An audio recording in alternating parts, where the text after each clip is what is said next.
Good morning, folks. Welcome back to Markelly Farm. Looks like it's going to be a nice day. Headed out to the garden to see if we can get out there, if it's too muddy or not, because I've got some weeds to take care of. Haven't been able to get out there. Probably going to have to get the rototiller for the walk path because we've had lots and lots of rain. So when that area gets watered, it will grow weeds. Let's check it out.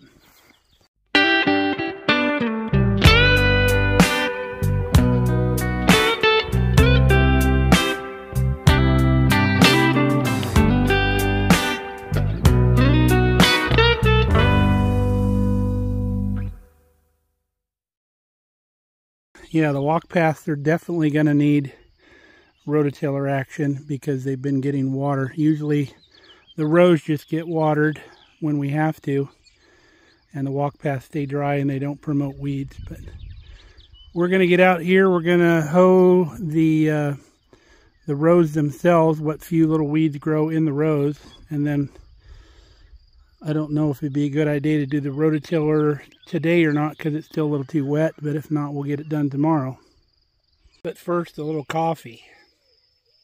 Kelly came out. She's laying out her flower bed for her sunflowers, her cosmos, and your zinnias that she plants out here using all of our good drip work stuff.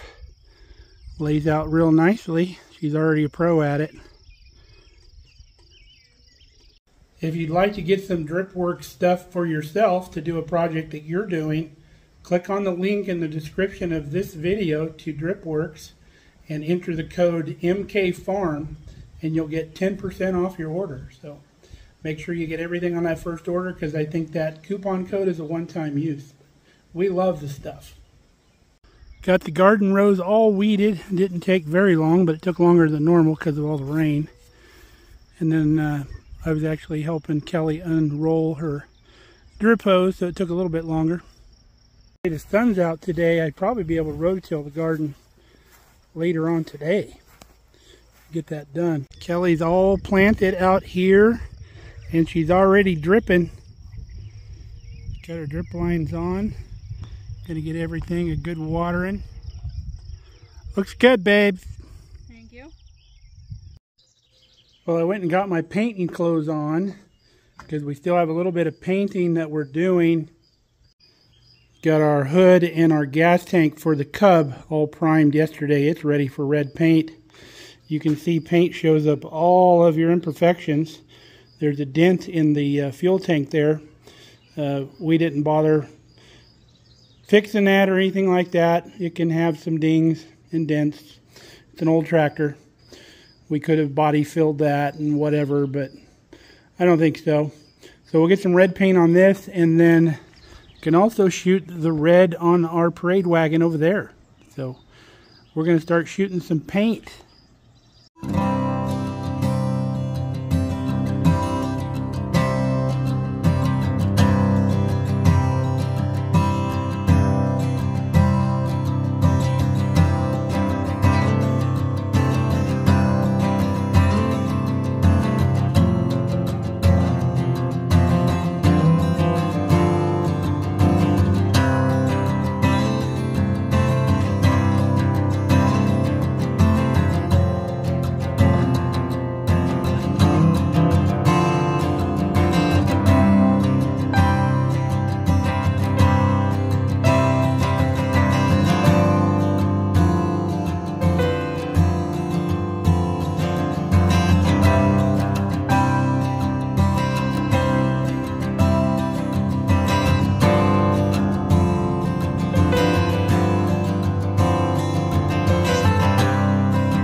Alright, we got a red wagon. All we have left to do is pull the wagon off, paint the wagon gear, take the wheels off, paint the wheels. Then our wagon is done. Once we put our wood inside, the wood will go quick. And then we have our hood and our tank also red. Came out beautiful. Shiny, shiny. It's gonna look good on the Cub. Now that our painting is done, we're out here checking out the garden. I think we can rototill. It's plenty dry because the wind came up and the sun's been shining all day. So let's bust out the rototiller.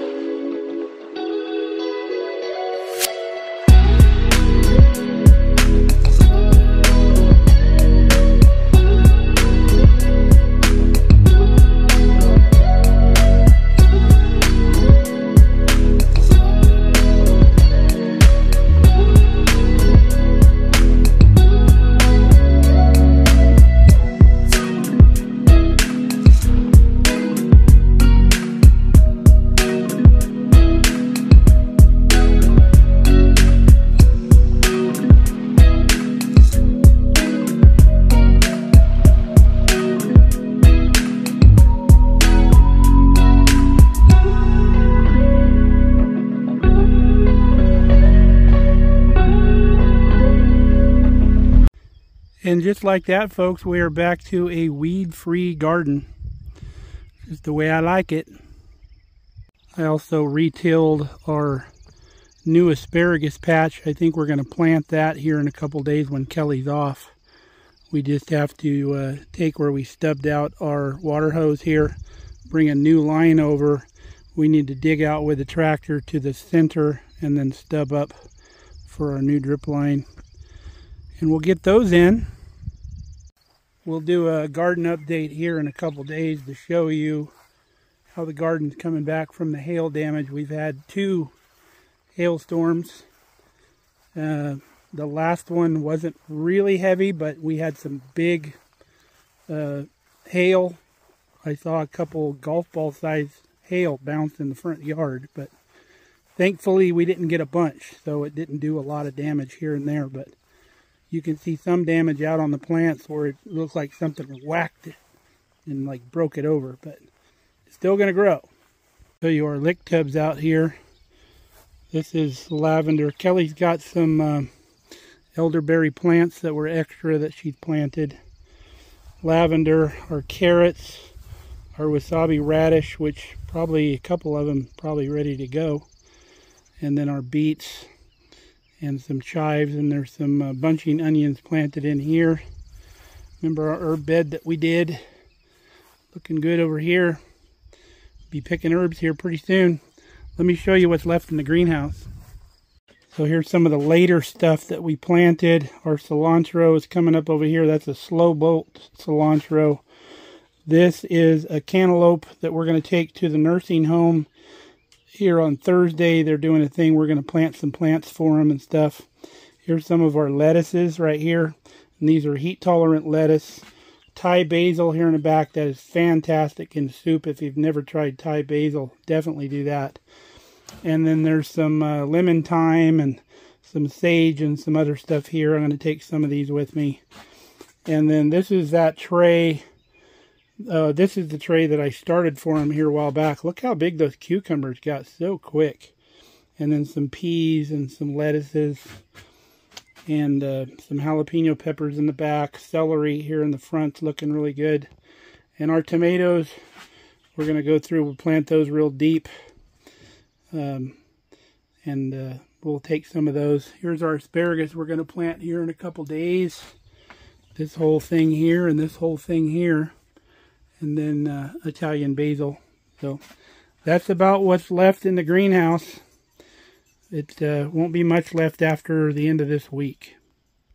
Alrighty folks, it's the next day.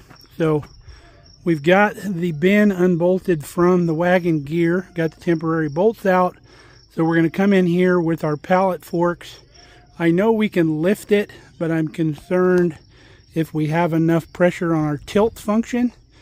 If we don't, we're going to have a hard time setting this thing back down without it wanting to slide off the forks. So I'm going to test that. As soon as I get it up off the wagon gear, I'll make sure I can tilt. And if I can tilt, we won't have a problem. If not, I'm going to have to get a strap and strap this thing to the pallet forks so we can let it down. So let's give it a shot.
Got the wagon off successfully. It wasn't quite as heavy as I thought it was going to be. We were able to tilt the front loader just fine. So we've got our wagon gear over here. We're going to pull the wheels off of this. We got it up on jack stands. And start cleaning this up. We'll shoot it black. It won't take too long. I'm going to use kind of the paint that's already on here. It's kind of a primer. We're just going to shoot black right over the top of it. We're just going to clean up any dirty spots. And then we can paint the wheels white once we get those off. And we'll probably leave the hubs black.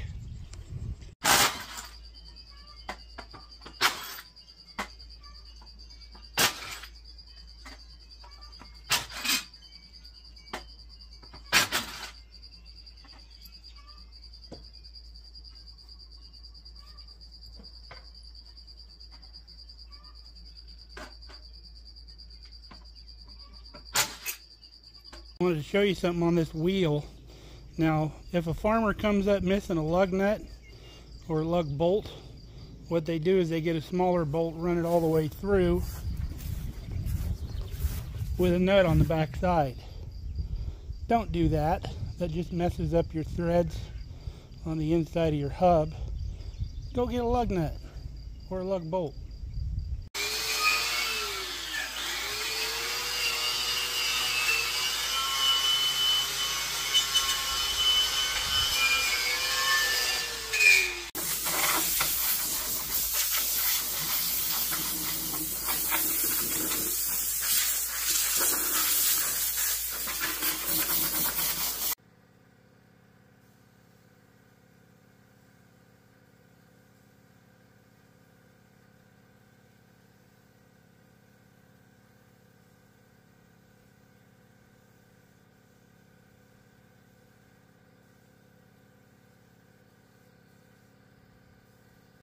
Got the wagon frame all pretty in black. Still need to paint the wheels. I don't think I'm going to do that today though. My back is toast.